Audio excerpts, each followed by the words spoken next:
Are you ready? Let's do it. Are you ready? It's live. Are you ready? Live. Are you ready? Yes, sir. Are you ready? All right, greetings and welcome to Live Talk. I am your host, Arthur Jeremiah, alongside my two co-hosts, Minister Samuel.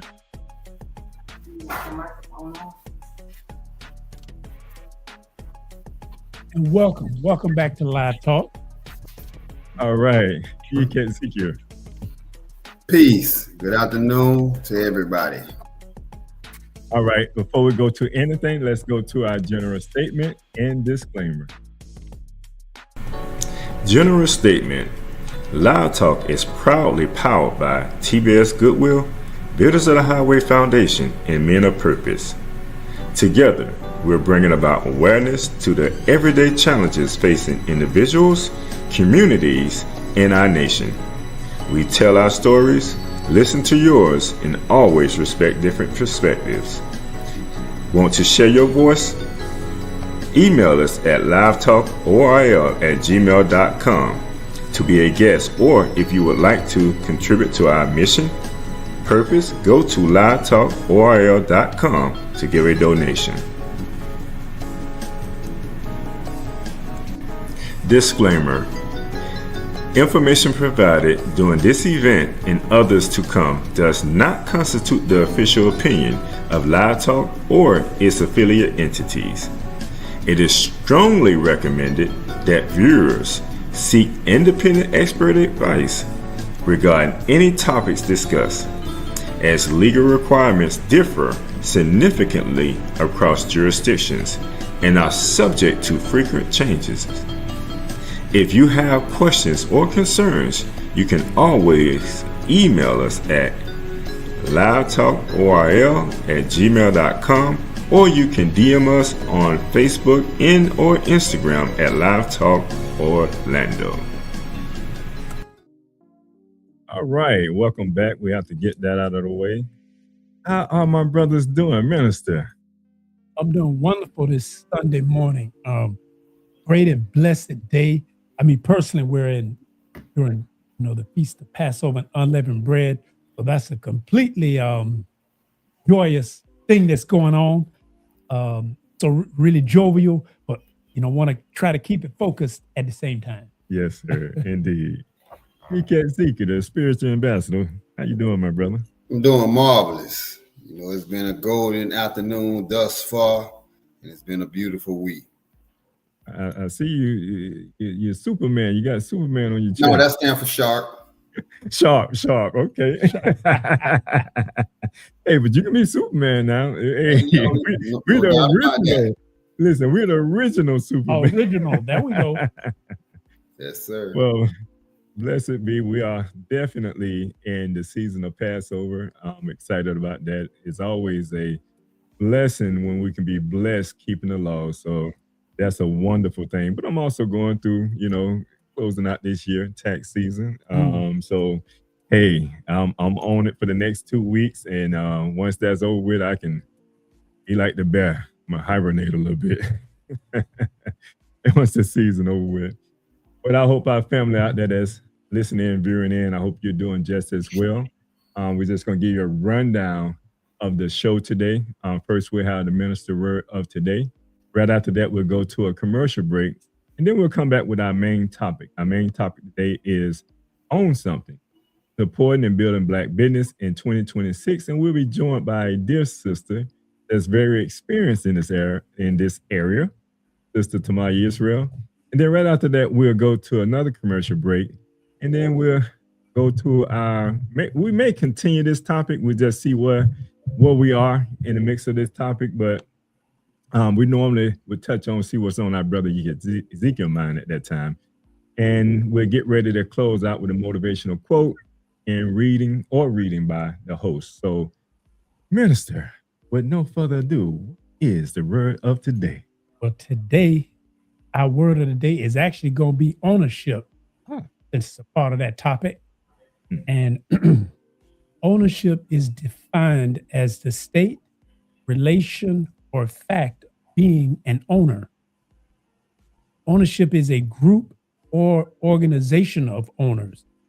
It is the quality, state, or the state of being accountable, having responsibility. Ownership is taking responsibility for an idea or a problem. Ownership is the legal right of possession and proprietorship. Some synonyms of ownership are control, power, possession, holding, and partnership. And it was a very interesting quote I found from an author named Brene Brown. And she wrote that if we own the story, then we can write the ending. That's powerful. And we're going to be talking a lot about that. So I thank you for that word of today, Minister. We're going to go to a commercial break and we'll be right back. What do all these people have in common besides a beautiful smile, healthy teeth, and gums? They all use Zodi toothpaste. Zodi toothpaste is made with all natural ingredients. Zodi toothpaste is fortified with moringa and baking soda. Zodi toothpaste is suds-free, making it an excellent choice for kids. All natural, fortified, and suds-free. Get yours today at noystore.com. We're going to war, y'all! I was screwed last tax season, but not this time. I got a pro to be my co-pilot. Scott & Associates Accounting ain't just there when the IRS comes knocking on your door. They do all the preparation work and the planning. That way my plane is fully fueled up and stocked with bullets. Scott's firm is completely family owned, so yeah, they treat your money like Christmas dinner. Seriously, dude, you never pay more than you have to. Now let's say, God forbid, you do make a mistake during the year. These guys will help you get back on track faster than you could say back-to-back World War champs. Whether you're a small business or want your personal taxes done, they knows the tax code like the back of their hand. You'll never have to worry about getting lost in the IRS trenches when you have the allies on your side. They do more than balance books. They empower entrepreneurs to make smart, confident financial decisions all year long. All right, so we do got a little time left in tax season. So if you're still needing your taxes done, I don't know if we can get them done for you right now, but we can file an extension for you because I got to. No, reach out. There's always a legal way. Right. Got a desk full of files. But just getting into this season, in our last show, we talked about money in our last episode, but today we're taking it a step further. We're going to talk about making money, but we're going to talk about the ownership behind that. In 2026, and this is going to be our question for today. I want you to put this question up there for our listening audience, viewing audience. The question is, are we just consumers or are we building something that lasts? So that's our audience question for today. Are we just consumers? Are we building something that lasts? All right, brothers. Before we bring on our guests, I want to engage us a little bit. When it comes to, when you think about ownership, and Minister, I'm glad you came up that word of today, ownership. When we think about ownership, whether it's business, property, or something small, what's your experience with that? I mean, I'll lead off with that one. And I'm going to talk about property when it comes to ownership. Because property, specifically the most basic one, like home ownership, for most people is one of the opportunities to acquire a large amount of wealth. And unfortunately, in our community, we have a tendency of lagging as a whole. At least we lag behind. And in the society that we live now, in this, prices of, everybody say, man, it's skyrocketing. It's too expensive to own and to buy. See, I can remember they said that 10 years ago. We were saying the same thing 20 years ago. We'll be saying the same thing 20 years from now. Right. That being said, the potential for ownership is always right here.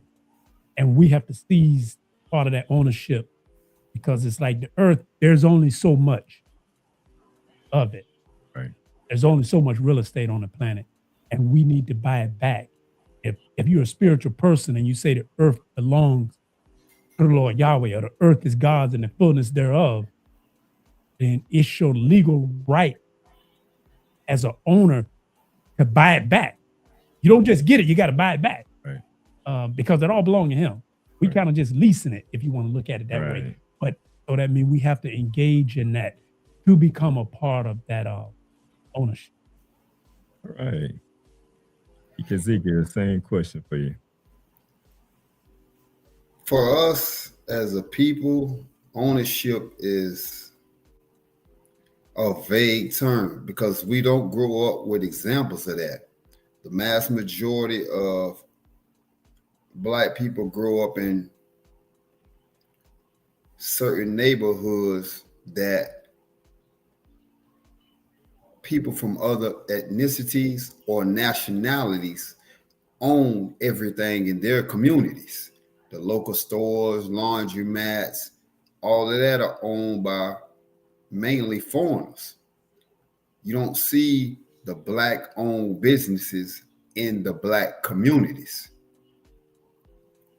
So it's a very minute amount of Black-owned anything throughout America, which, you know, we are at a crisis situation concerning ownership. We have been the perpetual consumer since being in America, even though we know as a people, we generate trillions of dollars through our hands every year, but we're not using those resources and pooling them together to buy land, to buy real estate, to buy anything that we can say this is ours, and then pass it on to the next generation and the generation after that. Even when we are in the streets accumulating funds, we don't use that money to buy something that's lasting. We go with the quick materialism. We purchase the clothes, the jewelry, and the cars, everything that begins to depreciate over time. You can't pass that Cadillac sitting on 30s with that music in it down 2 or 3 generations. That car ain't gonna last that long. But you can put $30,000, $40,000, $50,000 in that car, where you could have purchased a building, where you could have purchased some land, some acres somewhere, and then you could have built something that can last throughout eternity. So our concept of ownership is very foreign to the Black community, because again, we don't grow up with seeing people that we can emulate in that business. The closest thing that we may see as ownership in our communities is barbershops or beauty salons. And most of the people that own those don't own the building. They're renting the building that they're running their business out of. So we have to collectively start pooling our resources, even if it's just the same family members. Come up with a family budget to where everybody put $10, $15, $20 in it a week, to where you accumulate enough to where, hey man, we got enough people in our family that's, you know, hairdressers, that's barbers. Let's buy this building. And then we can expand from there once we begin to get money from that particular business. So we just got to start somewhere with instilling an ownership mindset instead of grow up and get a good job. Your purpose of your education is to get out and get a job.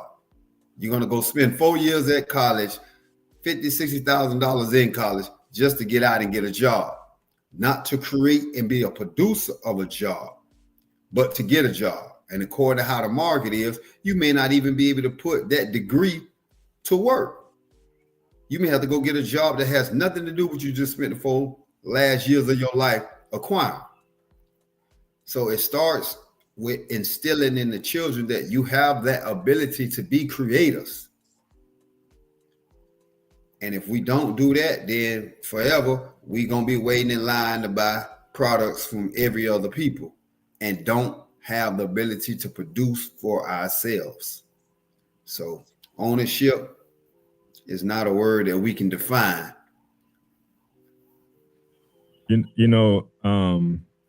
Because we was talking about experience, because I know for most people, I know we can only speak for ourselves when it comes to what ownership mean to you, or how do you view, or have you experienced, or how did you experience ownership? And it kind of goes back to your definition. And one of the things you mentioned in there was legal right in possession, which the root word to ownership is own, or owner. And the owner is someone who has something in their possession. It can be either tangible or intangible. And I remember first coming into ownership was when I started making my own money, because now I have the control of that money to do whatever I like for that money to do for me. That's the first experience that I had with ownership. And then it went on to the point where you get your first car. And now you can do some of the things that you wish you could have done when you didn't have a car. He said, now I have ownership and possession of this here. So I can go to the store, I can do this and that, as long as I have the resources as far as getting the gas and et cetera. So just having that experience of ownership, and now, being an adult and owning your own business, that's another level of ownership.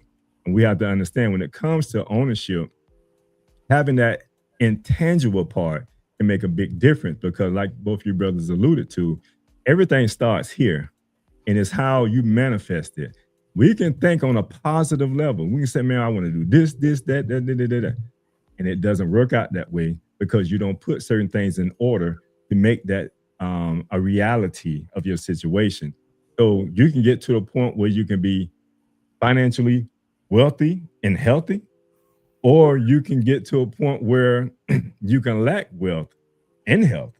So we have to understand that from a decision standpoint, that ownership can be tangible if we manifest it properly, but it does start in an intangible way. But at this time, we're going to bring our guest on, because I'm going to ask our guest the same question. I'm pretty sure we're going to get a different answer when it comes to this here, because we're still in, you got a guest coming on?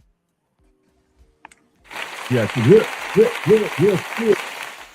we're still, I'm going to turn it over to the minister to go ahead and introduce our guest. But we're still in I like to extend her story month, because we talk about his story and history, but we're going to talk about her story and her story. We're going to create a word, her story. So, Minister, I'm going to turn it over to you to introduce our dear sister. Okay. All right. Great. Yeah, it's a privilege. So today we actually are going to have the CEO of TMH Financial, which provides business and bookkeeping solutions. They're also the owner of the Neo Jazz School of Music, which has offices in New Orleans, Louisiana, as well as Miami, Florida. They are the executive director of Builders of the Highway Foundation, which is a nonprofit that provides educational and economic opportunities to underserved communities. Plus, she has an extensive background in cooperative economics, and she has traveled the country lecturing and helping to establish both local and regional member-owned businesses. And honestly, she has multiple other businesses, probably too many for the list. That was just to give you an idea of a few. So it is definitely my honor and privilege to welcome our sister, Ms. Tamar Israel. Shalom. What a beautiful introduction. I didn't even know I did all this stuff. Now you know. Now I know. Wow. And I really am intrigued by this question around like when you think about ownership, like what does it really mean to me? And for me, like one basic concept came up immediately was the fact that I'm alive and I possess and occupy a space somewhere on this planet, and that space around me should be set up, structured with the proper environment for me to exist. And so, I think about ownership in the lens of we were all created on this big old rock floating around the sun, and we all have a right to exist on it. And so somewhere along the lines, ownership has been convoluted into this idea that we want to take it and like scoop up all of the world's resources into this construct that we call wealth. And what has happened in that some people, whether we know they don't mean the rest of the world good, but a very small percentage of the world's population owns most of the world's resources. They have come in and taken claim and stake over the land, the labor, and the capital. And so this really speaks to what we're experiencing, as Brother Yikazikias mentioned, around the mindset. And then Brother Samuel, and also you, Brother Jeremiah, talking about like just having the physical ability to meet our needs and owning the space that we occupy has become almost an impossible concept. So I'm just, thinking about this idea of ownership, and I just want to run a couple of little facts. In our world's population, 1% of the world's population owns about 43 to 50% of the world's resources. Then you pan out a little bit. You got 10% of the world's population that owns 75 to 85% of the world population. So of the globe, of all the occupants of this planet that we're on, 10% of the people are staking claim over majority of the resources, and the majority of the people are scrapping, trying to figure out how to meet their basic needs. So something around the identity of ownership has been flipped on us. And so I'm really appreciating this question and the conversation around what does it look like to own. And I think for me, it's really about our God-given privilege, our Yahweh-given privilege to be able to meet our basic needs in the communities that we are occupying. Awesome. I start off with the question because I got one that I really want to dig into, because the minister opened up and he mentioned a lot of accolades, and I know all of those to be true, just in case somebody wondering about if you have all these hats or not. You're doing all these things. I know you're doing all these things, which leads me to just going back. Did you grow up around entrepreneurs or did you grow up around employees? I grew up around employees. As a matter of fact, like my grandfather was a coal miner in Brighton, Alabama, which they lived on company-owned land. Like the company owned the houses that my family, came up in, and this is true for most so-called Black people in America, that we live in properties that were owned. And we were quite literally owned by individuals on this planet, in this nation. So my family came up in a very poor neighborhood, but we found a way to find some community ownership as a way for us to like meet our basic needs in the area that we were in. Let you brothers jump in now. I got some more questions now. Yeah, well, Sister Tamar, I know I have a lot going on when we talk about ownership. I really want to, if you can just speak, and it was so powerful when you break that down. Because I know I love talking about money, and I don't want people to get me wrong. Because I'm a spiritual person, And most people in that comment that you made about how it got twisted, the scriptures say that the love of money is the root of all evil. And most people misconstrue that as thinking the money is the root of all evil. And it's not. But the reason those percentages that you're talking about and the conditions exist is because those who empower, they love money. And because their lust and their love of money and ownership has perverted them, it is created imbalance. But if you love God first, then you can bring the money and win it. But because they've twisted it, and then now here we're in a society where you're a Black woman, a woman of color, and then to be able to navigate, if you can share a little bit about your challenge, what you had to overcome, kind of to get you to where you are today. Oh, this is a deep one, because I experience being in the workforce, right? And many of us, most of us, day to day, we go to work. We trying to like make ends meet. We trying to make our families like have food, have a safe place, and we go and we're giving all of our energy. We're giving all of our time. We're giving all of our life, like our life force and our substance to this organization. And at the end of the day, when you have a need and you can't meet your needs, this organization, these people don't care about you. All they care about is their bottom line. So for me, it really resonates with, I worked in like really deep corporate trenches when I first started. Like I worked for Walmart. And then I got a chance to work for a private corporation. So I really saw like this divide. And these were really wealthy people that I worked for. And to see like that level of like, not, they don't care about us. Like they literally don't see us um as people. They see us as consumers. And I appreciate that question. They see us as cattle to consume all of the things that they're spewing out to us. So for me, I experienced like working with really wealthy people and very at a very young age, and I saw like this great divide of wealth. And so I had to like own my own body and my own labor in these places, because they do everything that they can to take you away from who you are as a person.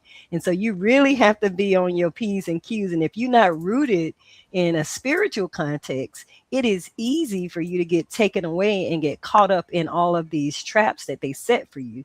So I had to have autonomy over like me and the direction I wanted to go in my life first, and say, I'm not staying in this space. Y'all are evil. And I'm going to find a way, a path forward that feels aligned with the creator, because y'all doing too much.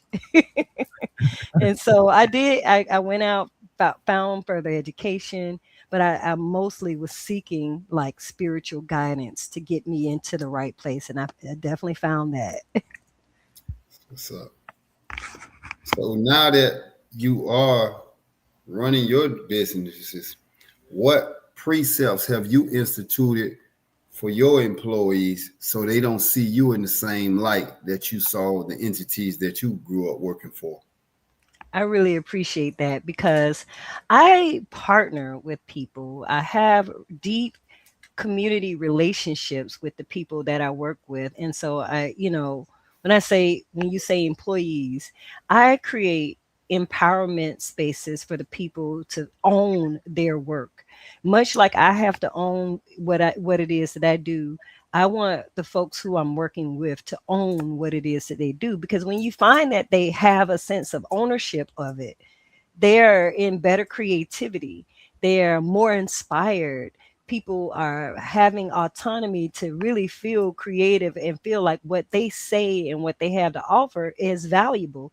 And much like many of us, if we worked in these workplaces, you know that the people in the boardroom ain't hearing nothing that we got to say. They only speaking about their bottom line. So I think sharing in what it looks like sharing in the long-term vision is a really first good critical step, because we exist for a reason that's for the benefit of people, and I'm hoping to attract people that feel the same way as I do. And so I think it's really about being in deep rooted relationship with those folks, and also being sharing in that vision and giving them the power to own what they do. Right. This question here kind of goes to, yes, your journey. How long do you believe or think that it took for people to see you for who you are, to really accept you? Because as a woman, I think the minister kind of alluded to it.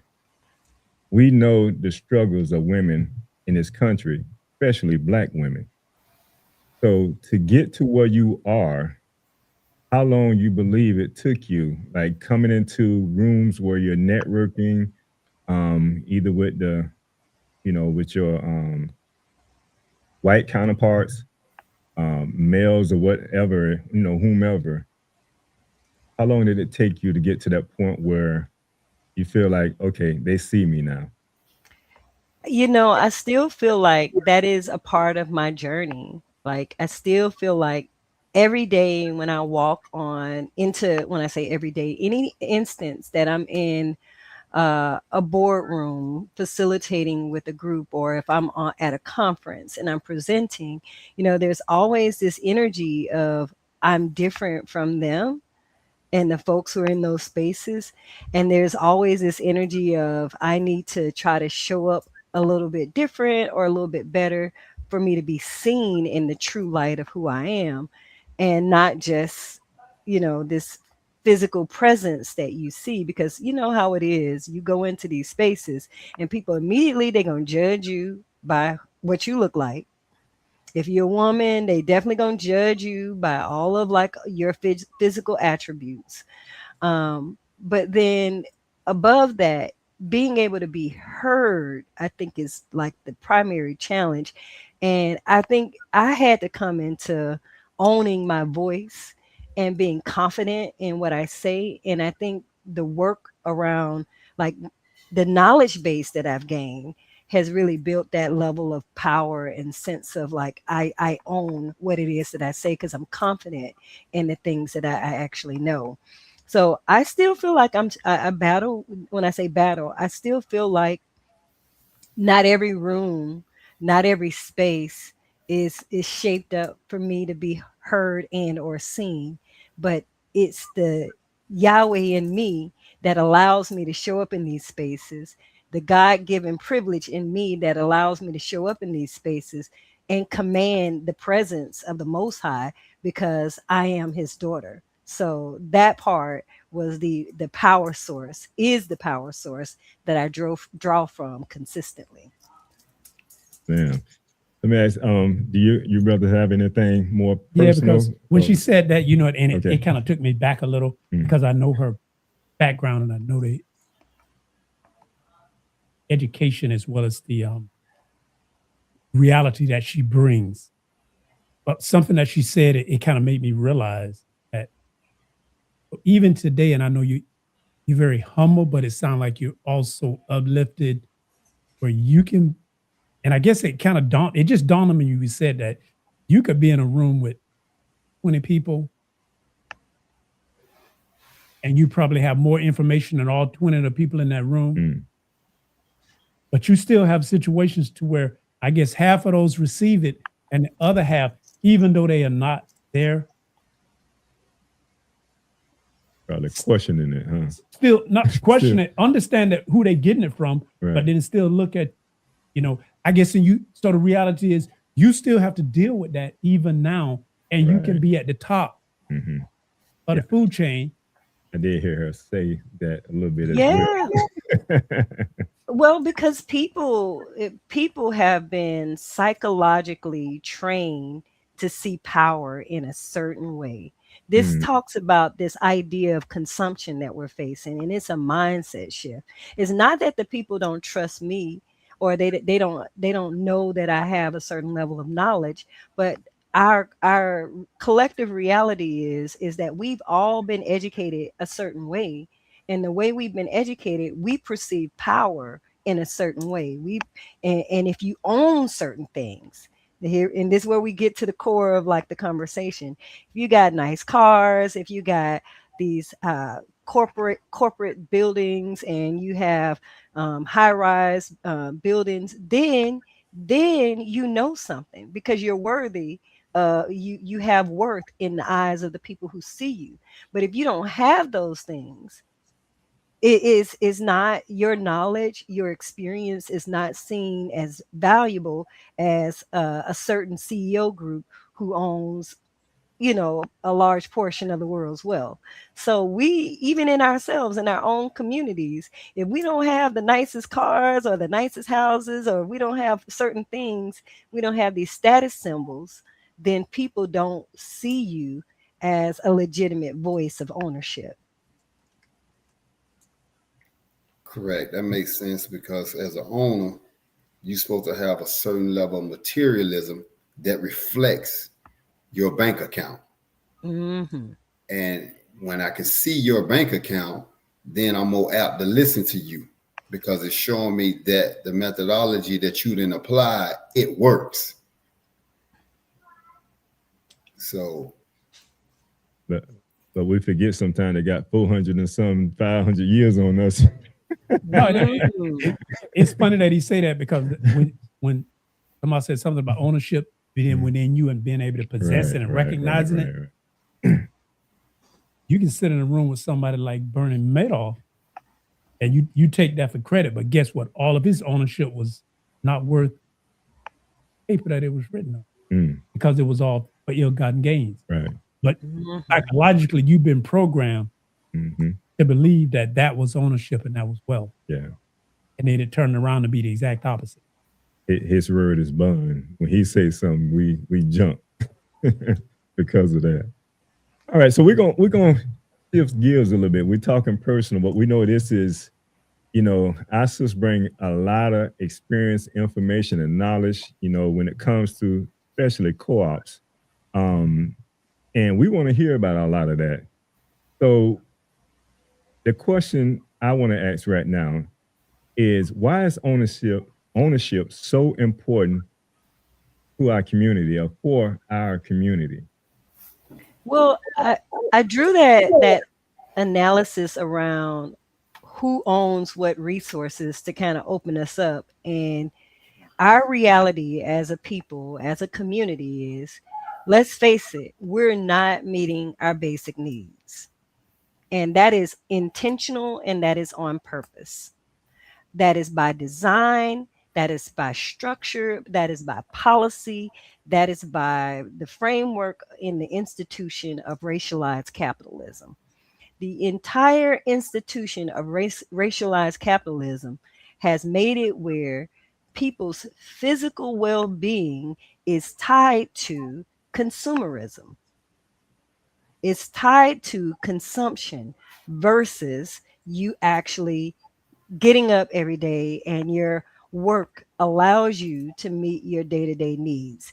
That's not the case for most so-called Black people in America, and most right now US citizens. It's not just a skin color. It is most US citizens are suffering from the fact that we can't see enough value from our physical work to make sure that we're fed, our families are healthy, and we have housing. So we're in an economic crisis, whether we know it or not, whether we accept it or not.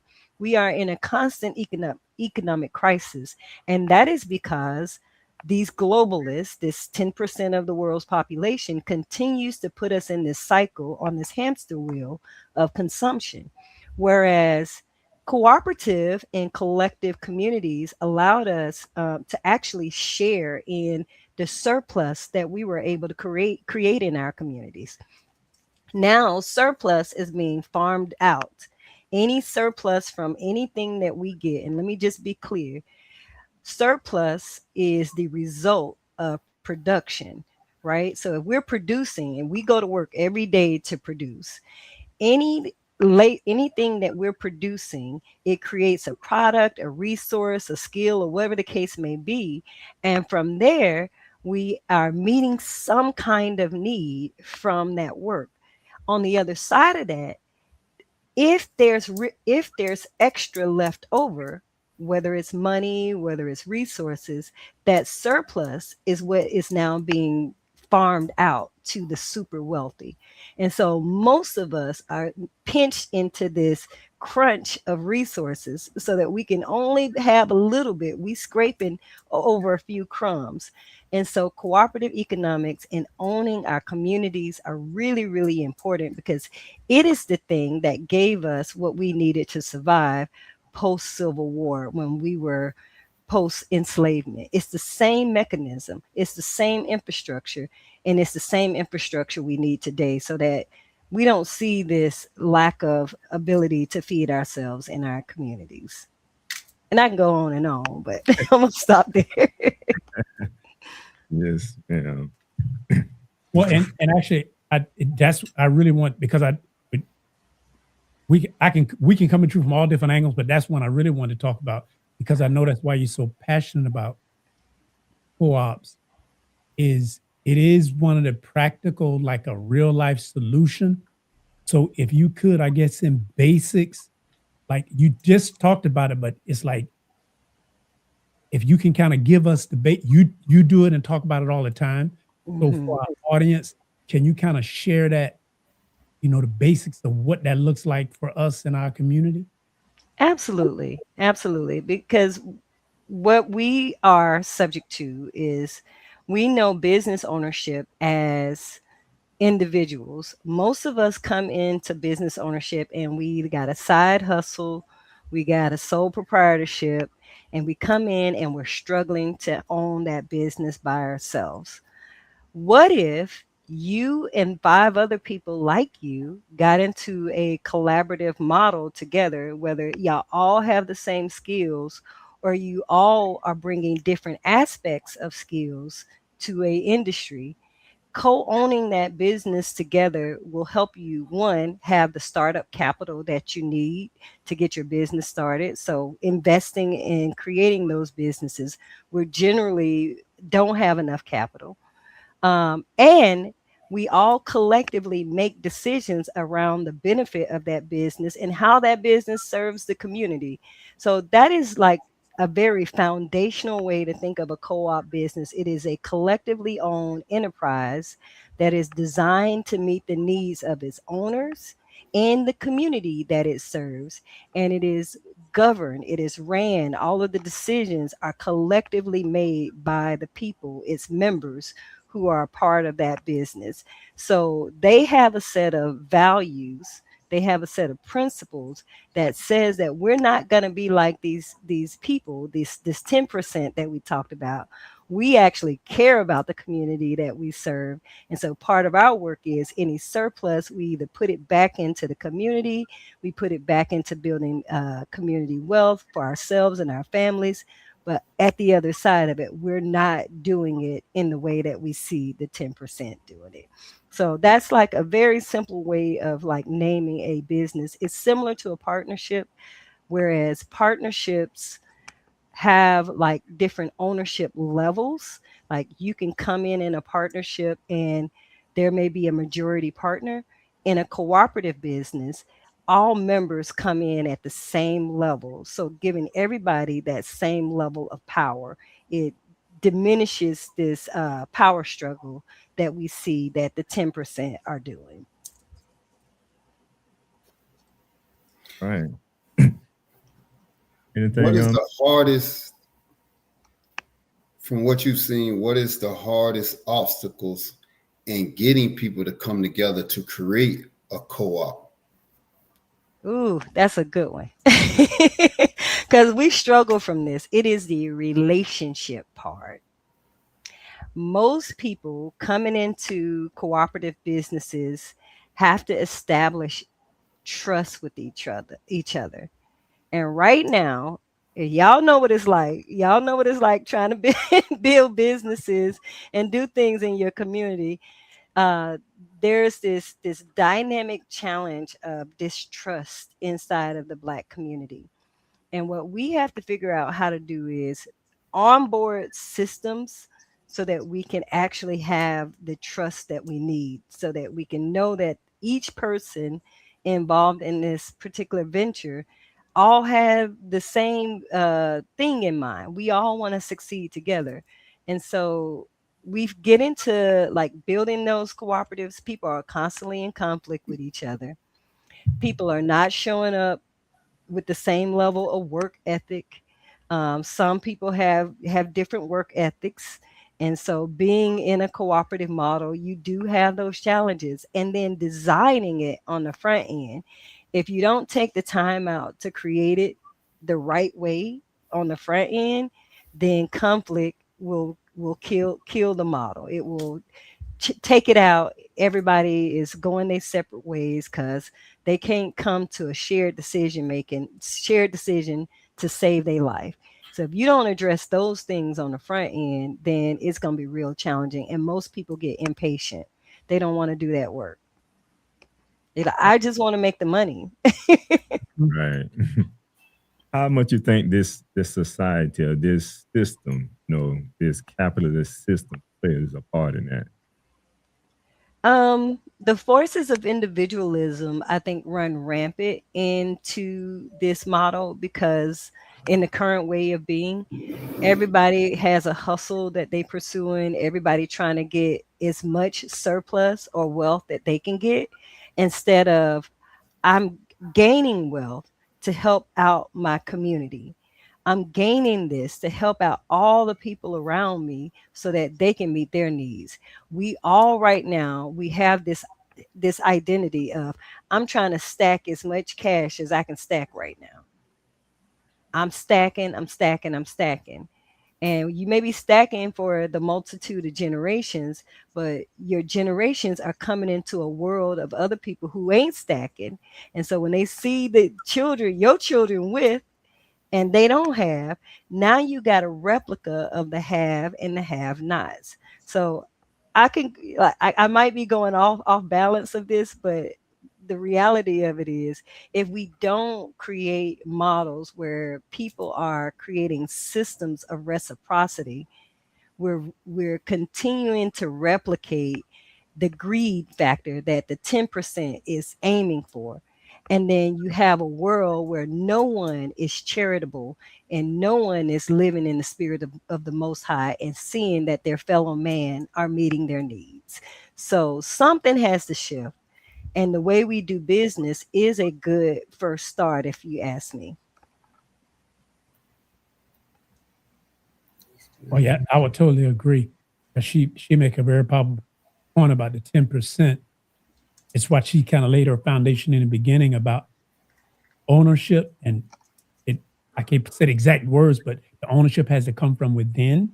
Because it sounds like if we using that business model, what good would it do for us to create the exact same system that we were trying to get out of?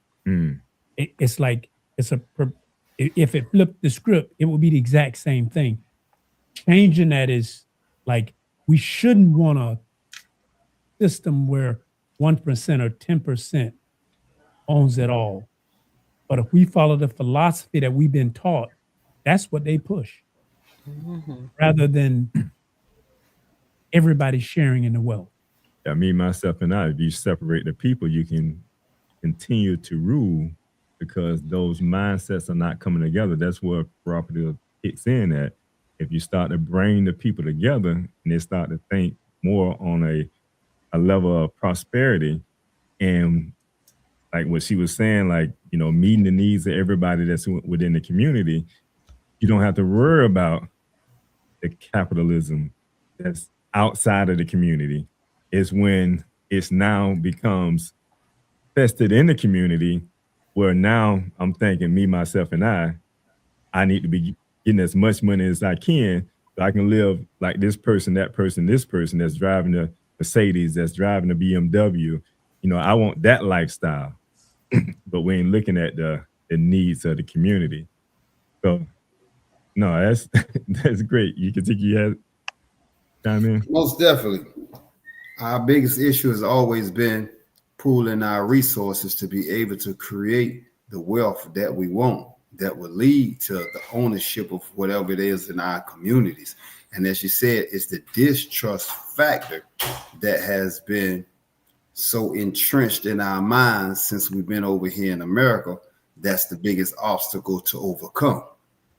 So I like that with the business model that they're applying, everybody comes in on the exact same level. That kills a lot of animosity or jealousy right there. So we have to create a system that would allow that cooperative mentality to be passed on within the communities and down to successive generations. Because the 1%, the 10%, they've created a superstructure that they pass their mindset down to the masses of people that keep you on a consumer mentality. So they influence the educational system, the financial institutions. They create the policies for these people to keep the 89% of people at a certain economic level. Mm-hmm. So it's our duty, if we want to be like the super rich or live the lifestyle of the rich, then we have to come up with a system that will turn on its axis, that would allow us to be able to pool our resources, because nobody gets rich in this world by themselves. You need help. You didn't manufacture the car you driving, the phone that you using. So all the things that you use, the tools that's needed to get you at whatever level of life you had to have help from somebody else. So if that's the case, the clothes that you wear, you're not making them. You don't make the Nikes that you wear. You didn't make the red lights or the streets that you're riding on that get you to and from your businesses.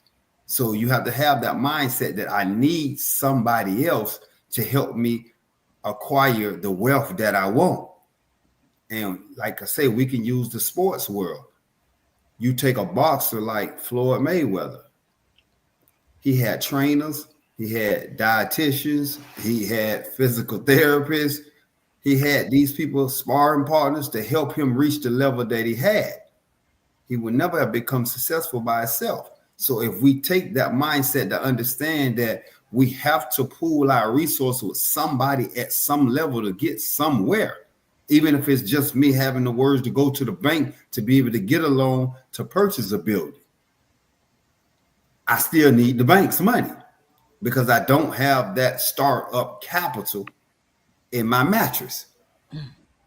So we got to understand we have to work together. And as the king said, when the people become one, there's nothing that they can imagine that they can't make tangible and in the real world in their life. So when you have that vision, you need to surround yourself with the people that can make that vision become reality in your life. And that's the mindset we have to overcome, that individual. We have to start working as a community, as a town, as a state, as a nation. That's the mindset that must be instilled now if we're ever going to come from the bottom of civilization as a people in America. We got to begin to do that. Right. Oh, that's really. I got a tough question, and you started on it, and you may or may not be able to fully answer this one. But you mentioned about how difficult it is, that trust barrier. Mm-hmm. What have you seen, or what tools or keys have you used to try to overcome that barrier of trust? I love this question because it's really one, I think the whole idea of cooperative economics puts in a set of shared values and practices that people who are participating have to embody. And then, of course, we know in our spiritual practice, we've been given like a framework. We've been given like a way of being that allows us to have like this policy, this set of rules that we embody. We had a set of, beliefs that what we do and we're how we think, we're all leading and guiding, being guided to the same direction. And then we have a way of being, like our personal patterns and our ways of operations that allows us to be in a certain movement with each other. And so this behavior, this way of thinking is the same thing that's needed in cooperative practice. Groups need to come in with a set of like shared agreements. These are the ways we know we want to show up for each other. We know this is the thing that we know we're going to be a certain way. These agreements are the things that holds us to this intention. And then we have that shared mission. This is why we exist together. We are on a path to accomplish a certain thing, and that mission is the thing that we always circle back to ground us in why we are doing this work. And then whatever patterns, like, people have to recognize and understand their own behavior when they coming into a collective process, because you showing up with whatever you got, but you got to learn how to do something different so that you can actually be in accordance with the whole group. So that's why I say people tend to not want to do the work, because being in collective spaces requires you to do individual work with yourself. We want to show up just as we are, thinking we okay, and we not. We are not okay. We have to face the reality that we've been trained to innately not work together, and working together requires individual and collective work. Beautiful. Indeed. And since we know you speak all over the country, and I like that question that the minister just posed, when you're going to speak, especially about cooperatives, and because my assumption is you're speaking to a large group of different cooperative organizations, and I'm pretty sure they're bringing out some of the members to hear you speak. Are we speaking about at the time what type of challenges? I know one of them is trust. Are there any other challenges that you're dealing with when you're speaking to these organizations and trying to get them to understand the importance of cooperative economics? Yeah, I think the primary challenge for, like, especially in our community, and I can name our community right now to start, in the Black community, is that we lack knowledge of these models as viable ways to meet our needs. And I think getting the information out that there is not just a LLC that you can form to meet your needs. There's not just a C Corp that you can form to meet your needs. The traditional way of doing business is not the sole way of doing business. And let me just be clear, you do have to form like these quote unquote state designated models to operate in, but people don't know that you can create a business with the state codes you working with, and you can design it to be a fair and equitable business. People don't know that you can design fairness into your policies as a business model.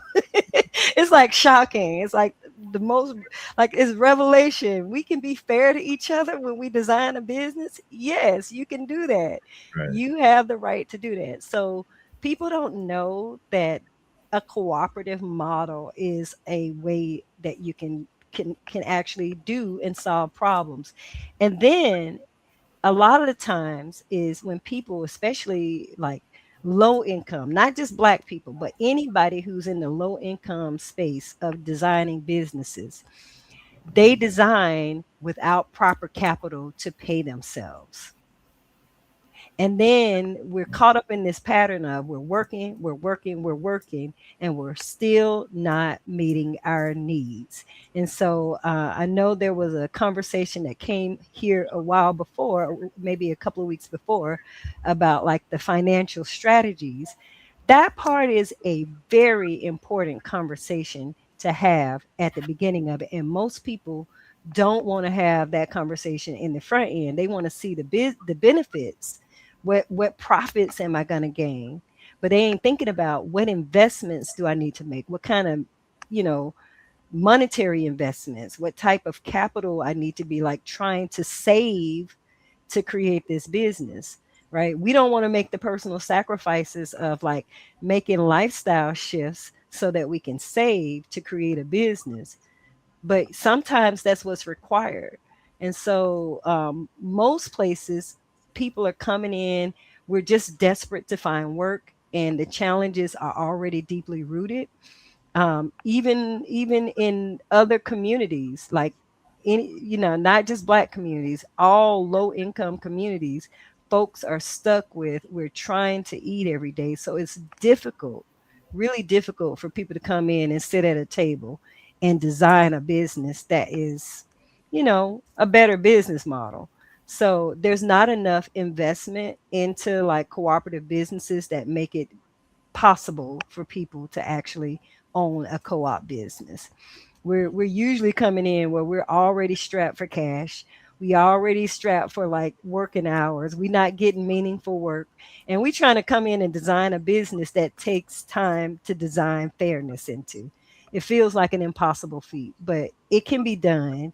It's just that it takes people like myself who are going out and educating, but also like educating policymakers, having those hard conversations with banks and governments that we need to invest more into this business model so that people who are on the low end of the totem pole can get a fair access to the market. So this is the challenge around the country, that the haves are sitting in a space and they're making decisions, and the have-nots are sitting in a space and they're reaping the repercussions from these decisions that the haves are making.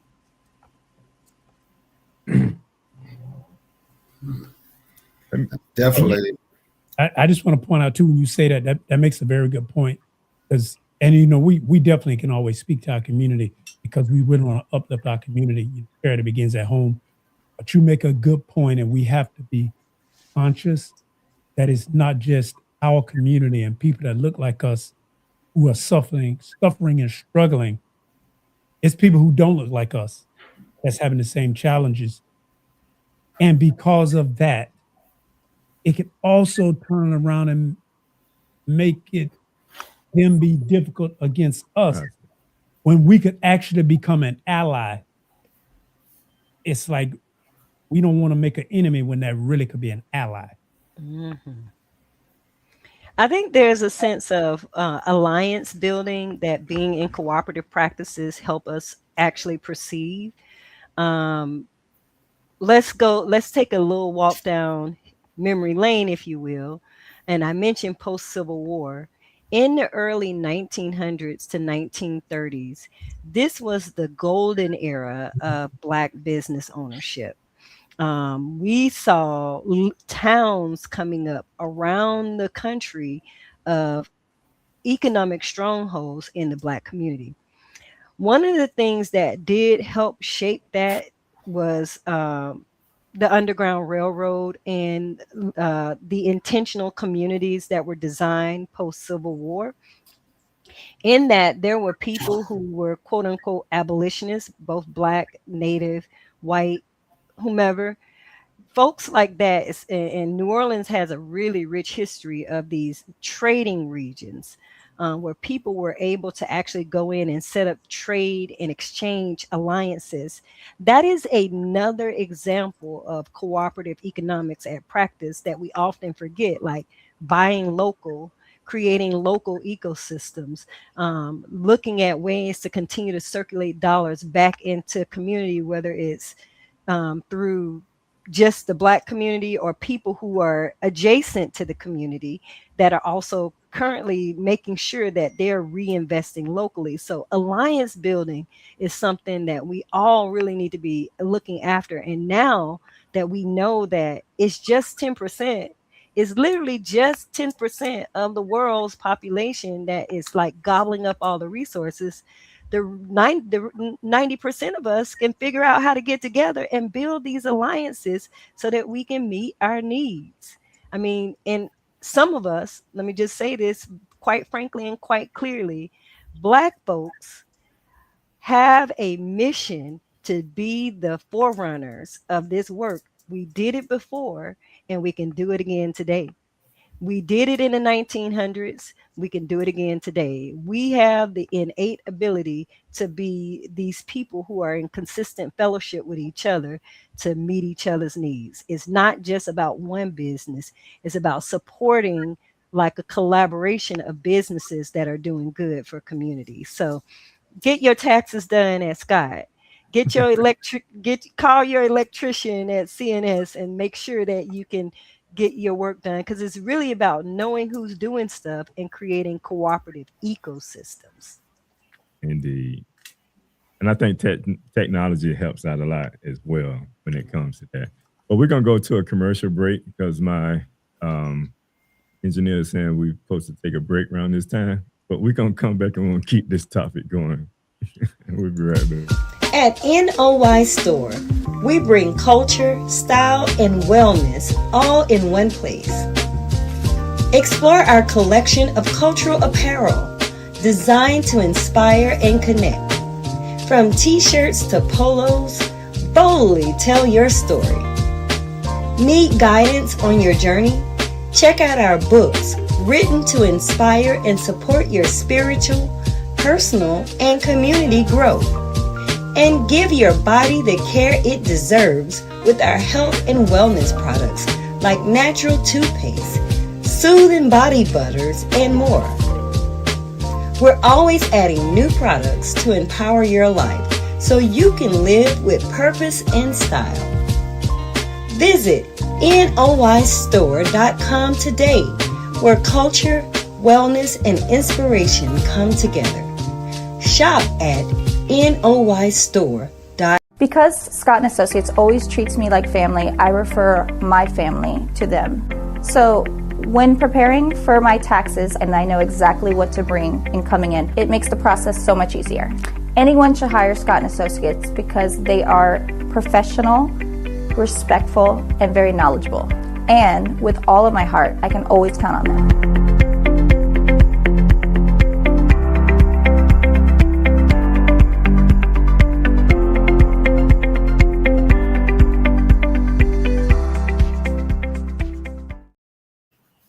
All right, welcome back. And it seemed like we have some comments. Do we have anyone that's left a comment? Yes, it did. Actually, on that topic, it was at $7 bucks. It says the very rich get richer, while the poor get poorer, and that is their gain. Mm-hmm. And again, if you're just joining us, we are here with Ma Israel Cooperative. He's big when it comes to cooperative economics. We're talking a little bit about that. She's a business owner. She's a wife. She's a grandmother. And we're just talking to her about her experience when it comes to cooperative economics and just business in general. So since I want to ask, like, when it comes to like cooperatives, are there any state or federal laws that one has to comply to when it comes to that? Absolutely. In most cases, states are set up to give laws for business structures. And there are a few states across the country that have cooperative statutes. That means that just like you can set up and organize a LLC or a C Corp or S Corp or whatever type of like entity type that you want to structure, there is a statute that makes designing and creating co-ops beneficial. And this kind of came out of like some of the farm statutes that came in the late 1900s rather, and early 2000s, where they were looking to like make it beneficial for agricultural cooperatives to really create and serve whatever cause they wanted. They created an IRS code that allows for those cooperatives to like have discounted and benefited taxation. So what this looks like is that if you have a state that you have a co-op statute, you can form your co-op, You get discounts on a certain or deferred taxation on some of your capital that you earn. And I don't want to get into the weeds of it all, but there are some benefits of owning cooperative businesses versus traditional business models in the IRS code in some state statutes. Now, you have to be compliant to most other like ordinances that you have with any other business. But I think there's a benefit to like us being able to invest back in our businesses that cooperatives do afford for in the state in the federal statute. That's great. That I mean, you get incentive to go ahead and create this co-op. So Mm. even the government seeing the benefit of that. So as a people, we definitely again need to pool our resource. As you spoke about earlier, 1900s when they had the communities coming together and creating their own businesses. You know, the most famous, of course, is the Black Wall Street that everybody knows about. So these corps can put us back with that type of mentality and put us in that position in this day and age to where we Right. can start creating those businesses that can start, you know, buying, selling, and trading our skill sets with one another. So even the government is giving you an incentive to do that as opposed to going into individual business where you still will be a small business, which the taxes in America make sure you'll never get rich in that also. So you come out better creating the corpse. Right. And to be clear, they didn't design this with us in mind, right? So Yeah. they was designing this for like of course your white farmers, right? During that era, during that time, white farmers were having a challenge and they were wanting to continue their access to market. And their, if you will, their good old boy system to keep them in the game.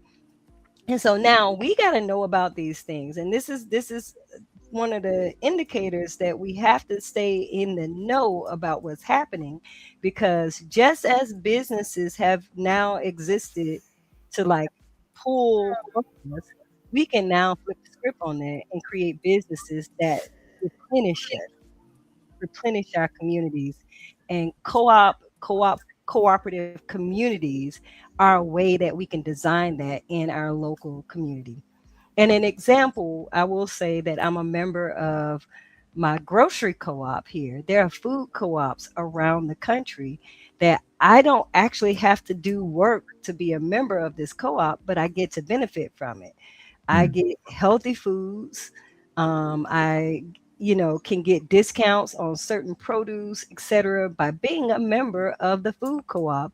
And I know where my food is coming from. I literally have a direct tie to the farmers by being a member of my food co-op. So cooperatives are a answer to some of the supply chain challenges that we see that's taking place right now. All right. And I know you talked about all the incentives, but we know when the government give us some, they want to restrict certain things that we can do. They're gonna take it back. So, what are some other ways? I know we talked about pooling your resources, but what are some ways in that industry that you know of that one can start like a co-op without any outside influence from the government, but still be able to operate within the capacity of the co-op and everybody to be able to gel together without, like I said, that outside um, influence or restriction from them. It's funny that you asked this because we, as in our community, we just naturally do these things and we don't even know that we're like practicing cooperative economics. If any of the listeners are out there, remember a little savings club that you and your family members have actually worked together to actually pull your resources together to go on a trip. That is a perfect example of how cooperative economics gets its start. So if you start with that, we can do that to go on a trip. What would it look like for you to do that very same savings club to start a business? If you and your cousins do hair and y'all want to pool your resources together to open up a shop, y'all do that same savings club. Somebody is the steward, somebody's keeping the records. Everybody pool a little bit for the next 6 months to put the money together. And then in 6 months, you got enough to maybe buy the supplies that you need, to get somebody on the front porch doing hair, whatever you need to do. But it's these simple things that we've been in practice of as a community that we have to remember is the same thing you could do to create a business that's meeting community needs. Another example is a buying club. Very simple practice. We can pool our resources to get together and buy bulk. Like, remember when that COVID happened, everybody bought out all the tissue. For some reason, we don't know why the tissue, but if y'all in community, if you have a block of people who live in a neighborhood, y'all can start a buying club. You can get a mass supplies of certain things, and this can ease the burden of just shopping for some of your basic needs. It doesn't have to be a full-fledged 2,000 square foot or whatever grocery store. It may be more than that, but it doesn't have to be a full-fledged model like that. It could be something very simple to start with. um, Susus, saving clubs, people coming together and creating and making buying clubs where you're buying certain goods. And finally, if you are a few people that share in skills and abilities, you can come together and provide a service cooperative. You can be a service provider cooperative. So bookkeeping, I could be with three other bookkeepers, and we can actually get together and go source some clients and do the bookkeeping work for a large group of people. So it's start small. We don't have to go big. Or if you can't do that, join a food co-op. Go to a food co-op and join it and get access to healthier foods. Right. Well, I like that one. That's a very practical thing, especially for those who are health conscious, that you may not own some land, join a food co-op. And then you don't have to be as concerned about where the food that you're buying is coming from. And in most cases, it's going to be more healthy for you and in a better price. Right. So how does one go about joining or finding places in their communities to where they can become a member of a food co-op? There's an organization called the Food Co-op Initiative that actually has a database of food co-ops, and another one called National Cooperative Grocers, NCG, that also has that database of food co-ops. You can search online and find out if there's a food co-op in your area. If there is not a food co-op in your area, then I would go with the first thing I said is you and a few of your friends, y'all set a table and y'all get together and we talk about what do I buy? What do we buy that we all buy in bulk? Everybody probably buy beans. Everybody probably buy rice. Everybody probably buy flour. And some of those staple products that you buy, y'all can get together and buy it in bulk and divide it up, and it's going to cost you less. We talk about very practical ways of saving money because this is where cooperative economics actually begins to get practical. Right. I like that. Take this, make it a reality. That what you buy every day, make it practical and create a co-op. And then automatically you stretch your dollars and save money.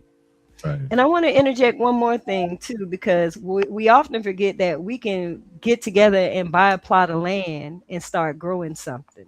Mm. And that right there is a self-starter strategy. You set a table, and this is really the beginning of a co-op. It's just like how businesses are made. You find a need and fill it. you talk to a few of your people that you know that have a similar challenge, and y'all sit at a table together and start talking about what ways can we find a way to meet a shared need. What are the needs that we need to be dealing with? Is it food? Is it lawn care? Is it whatever? Is it child care? Is it senior care? Well, let's figure it out. Let's sit at a table and find ways that we can all support each other in feeling this need. We do it all the time in our community. It's nothing different than what we've been doing before. Let's structure it with a little bit more of uh, intention, if you will. And Yes. that's what cooperatives do. All right. Well, we taking a lot of notes. I hope our audience and people that are listening taking some notes. It's definitely something that we have to look at from a nation standpoint.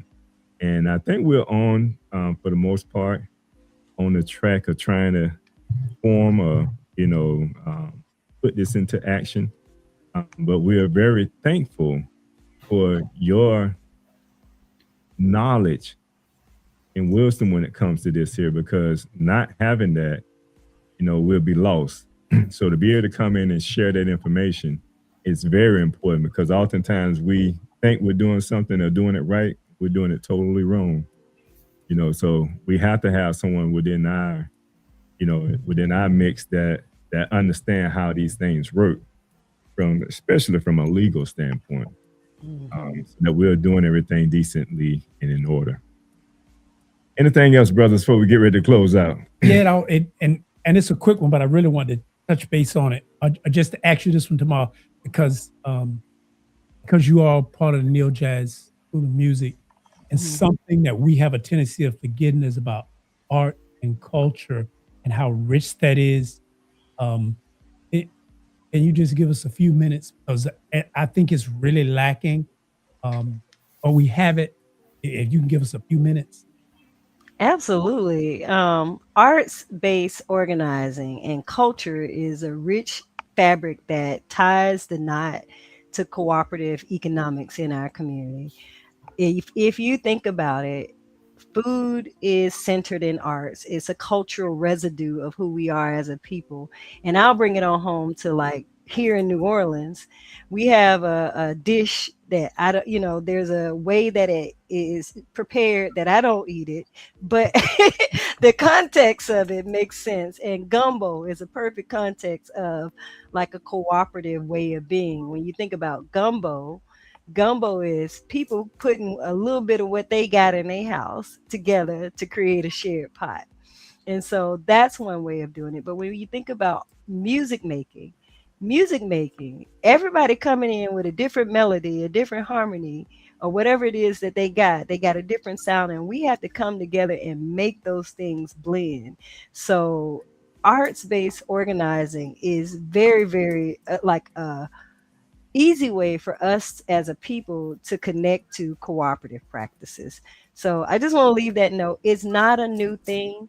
It's something we've had in our spirit, in our background, and we just have to remember that this is who we are. We own our culture, we own our cooperative ways of being, and we need to own our work and our freedom in our communities. And I'll leave that as a way to lean into the cultural piece. Right. All right. So, unless we have anything else, we're gonna ask you to give us some final words, and just warn people how they can get involved and how they can follow you, etc. Absolutely. Well, you can visit tamayisrael.life. Tamah Yisrael is TAMAH. As you can see my name on screen, YISRAEL.life.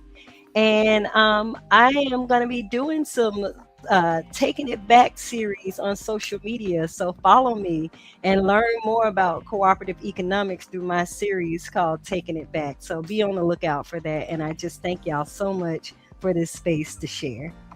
Yes, ma'am. I want to ask you about that. I ain't got more time now. You can think of anything? Oh, go ahead, sis.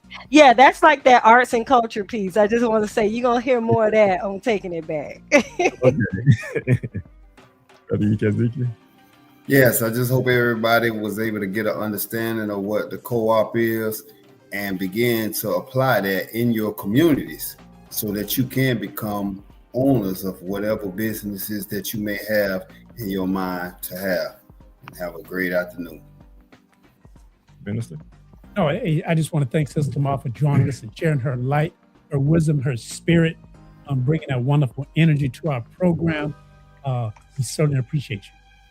Indeed. I want to thank you too as well, sis. I want to thank the listening and viewing audience for tuning in to the show. I hope you gained some type of insight when it comes to cooperatives and just business in general. And I just want to leave you with this here. This week, support one Black-owned business or take one step towards building something of your own or as a cooperative, as our sister shared with us.